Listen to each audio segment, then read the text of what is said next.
అందరికీ వాడపల్లి కిచెన్ నుంచి స్వాగతం. మీకు అందరికీ ఇవాళ మీకు చికెన్ పకోడీ ఎలా చేయాలో చూపిస్తున్నానండి. దానికి కావాల్సిన పదార్థాలు: చికెన్, ఒక ఎగ్ అండి, లెమన్, గ్రీన్ చిల్లీ, కరివేపాకు, కొత్తిమీర, మసాలా పౌడర్ అండి,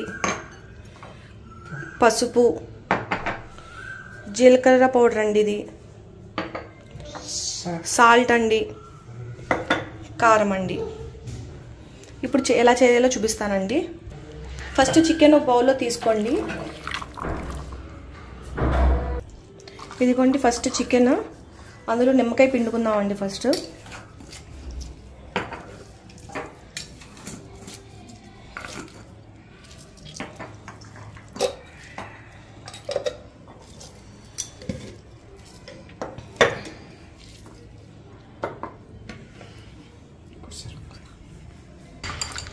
ఇదిగోండి పసుపు వేసుకుందామండి.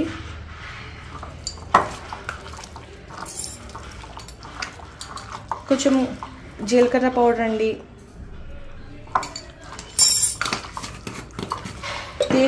దేని దానికి కలుపుకుంటే చాలా బాగా ఉంటుందండి, ముక్కలకి బాగా పడుతుంది.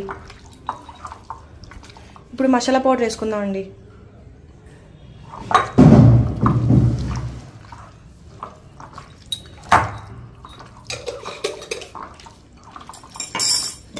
కొంచెం సాల్ట్ వేసుకుందామండి ఈసారి.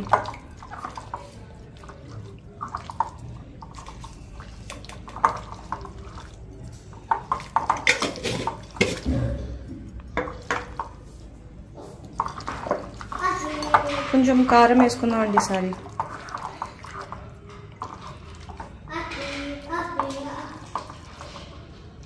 మేము ఇందులోని కలర్ ఏమి వేయట్లేదండి, ఇంట్లో చేసుకుంటున్నాం కాబట్టి. ఫుడ్ కలరింగ్ అనేది మంచిది కాదండి, అందుకనే కలర్ ఏమి వేయట్లేదు. ఫుడ్ కలర్ ఏమి.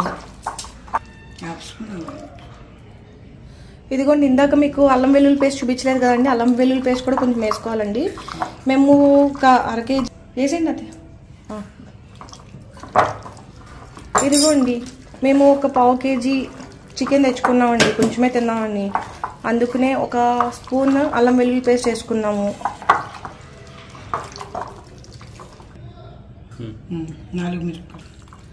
4 మిరపకాయలు వేసామండి, బాగా కొంచెం కారుగా స్పైసీగా ఉండాలని చెప్పి.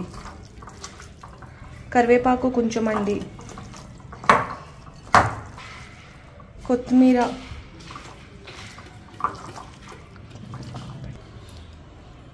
ఇదిగోండి ఈసారి బియ్యం పిండి వేసుకుందాము.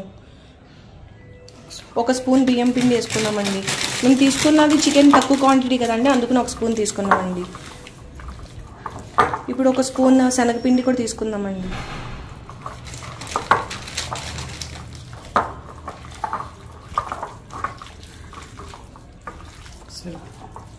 రెండో స్పూన్ కూడా తీసుకున్నామండి, సరిపోవట్లేదు ఒక స్పూన్, అందుకే 2 స్పూన్లు తీసుకున్నాము.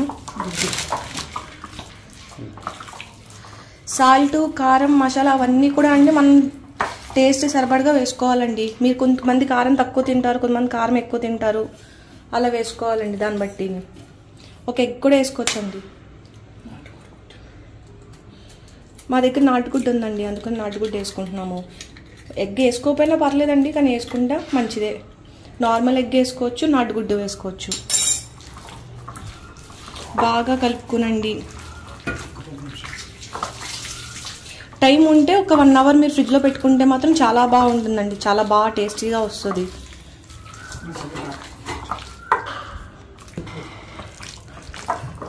గంట ఇలా ఫ్రిడ్జ్లో పెట్టుకుంటేనండి మసాలా ఎన్ని కూడా ముక్కలకి బాగా పడుతుందండి. ఇదిగోండి ఒక 1 అవర్ మనం ఫ్రిడ్జ్లో పెట్టుకున్నాము, బాగా మ్యారినేట్ అయింది. ఇదిగోండి ఇప్పుడు ఆయిల్ పెట్టుకున్నామండి, బాగా హాట్గా ఉంది, వేడికి మనం ఇప్పుడు చికెన్ పకోడీ వేసేసుకున్నాము. మేము తక్కువ ఆయిలే వేసుకున్నామండి, ఎందుకంటే మనం ఒకసారి యూజ్ చేసిన ఆయిల్ మళ్ళీ యూజ్ చేయకూడదు.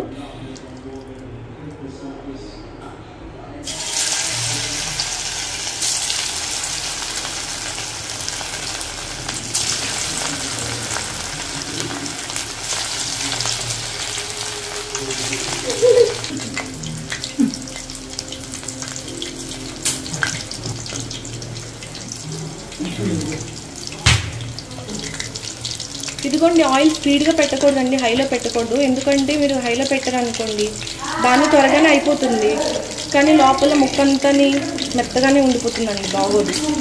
అందుకని స్లోగా వేయితే ముక్క కూడా బాగా క్రిస్పీగా బాగుంటుందండి. ఇదిగోండి ముందు వేగిపోయినాయండి. ఇక ఇప్పుడు మళ్ళీ ఇంకొకటి వేస్తున్నామండి. వాన పడింది కదండి, పిల్లలు తినాలి అన్నారు, చికెన్ పకోడీ వేసుకున్నాను. అప్పటికప్పుడు ప్రోగ్రామ్ అయిపోయింది, అంతే మొదలెట్టేసామండి. 5 నిమిషాలు చికెన్ పకోడీ మసాలాలు కలిపి ఒక 20 నిమిషాలు ఫ్రిడ్జ్లో పెట్టామండి. ఇదిగోండి అలా కొంచెం కొంచెం వేసుకుంటే ఇదిగోండి వేడి వేడి చికెన్ పకోడీ తయారైపోయింది. చూడండి గర్మగరం పకోడా తయారయ్యాయి. మా కూడా చెప్పలో చేయి పెట్టేస్తున్నారండి. అదిగో ఒకటి వేసిందండి మా కోడ. అదిగోండి చాలా బాగుంది. మేమేం తిని చూస్తాం కదండి బాబు, మీరు తిని చూసి చేసుకుని మాకప్పుడు కామెంట్ రూపేనా సబ్స్క్రైబ్ కొట్టి లైక్ కొట్టండి. చాలా బాగున్నాయి. నూనె కూడా లాగలేదండి బాబు. ఇదిగో నూనె పోసిందంతా అలాగే ఉందండి. ఇవాళ అనిపించింది వాన వచ్చింది కదా పకోడీ, మీరు సాంబార్తో చేసుకోండి, పప్పులు ఏదేంటి చారు పెట్టుకు తినండి, మామూలుగా ఉట్టిని టిఫిన్కి తినండి, కొద్దిగా సాస్ వేసుకున్నా కూడా బాగుంటుందండి ఇందులోనే. అదిగో నిమ్మకాయ వేసుకు తింటున్నాను, మా పాలు వేసుకుని తింటండి. మా వాడైతే పట్టుకెళ్ళిపోయాడు అప్పుడు.